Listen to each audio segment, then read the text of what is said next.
और पटना से हमारे सहयोगी आनंद अमृतराज हमारे साथ लाइव जुड़े हुए हैं। आनंद, देखिए रिजल्ट तो 5 राज्यों के विधानसभा चुनाव के आने वाले हैं, लेकिन अगर हम उत्तर प्रदेश चुनाव की बात करें तो यहां पर एग्जिट पोल के अनुसार एक बार फिर से बीजेपी की सरकार सत्ता में आने वाली है। ये बताइए कि बिहार की राजनीति पर इसका कितना असर पड़ेगा, क्योंकि अभी हमने देखा कि हिंदुत्व के मुद्दे पर बीजेपी और जेडीयू का स्टैंड अलग अलग है।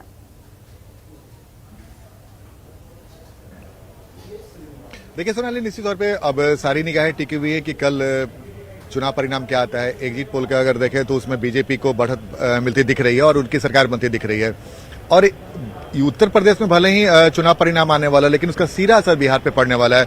मैं ये बात इसलिए कर रहा हूं क्योंकि जो भी हमारी बातें बिहार के बीजेपी के नेताओं से हो रही है या फिर जेडीयू के नेताओं से हो रही है, तो कई सारी बातें उभर कर सामने आ रही है। एक बात ये भी आ रहा है कि बीजेपी के नेता का ये कहना है कि हम लोग बिहार में काफी सालों से दबे दबे रह रहे थे, अगर उत्तर प्रदेश का चुनाव परिणाम आता है तो हम मुखर होंगे, इसमें कोई दो मत नहीं है।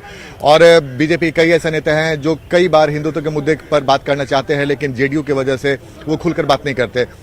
आप इतना ही समझिए कि बीजेपी के एक विधायक हरिभूषण ठाकुर बचौल ने ये बयान दिया, तो सिर्फ उनके बयान से आप नहीं जा सकते, क्योंकि इसके पहले भी कई ऐसे मुद्दे आए थे। जो यूपी में जब बुलडोजर की बात हो रही थी, उसको लेकर बिहार बीजेपी के नेताओं ने कई बार बयान दिया, जिसको लेकर तीखा वार जेडीयू की तरफ से हुआ।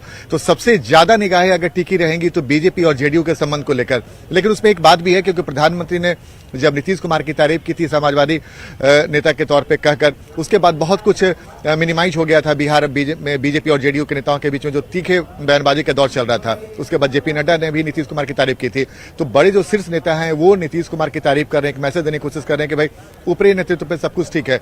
लेकिन जो बीच के नेता हैं, जो विधायक हैं, एमपी हैं, वो कई बार ऐसा बयान दे जाते हैं जिससे साफ साफ लगता है कि बिहार में जेडीयू बीजेपी के लिए बहुत बेहतर नहीं है। तो उत्तर प्रदेश का चुनाव परिणाम भले ही कुछ भी आए, उसका सीधा असर बिहार में भी पड़ेगा।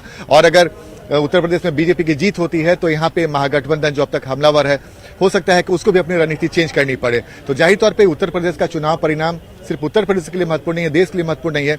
उसका सीधा असर जिस स्टेट पे पड़ेगा वो बिहार है, क्योंकि यहाँ पे बहुत कुछ परिस्थितियां उसके चुनाव परिणाम के बाद बदल सकती हैं। सोनाली, चलिए आनंद, बहुत बहुत धन्यवाद तमाम जानकारियों के लिए।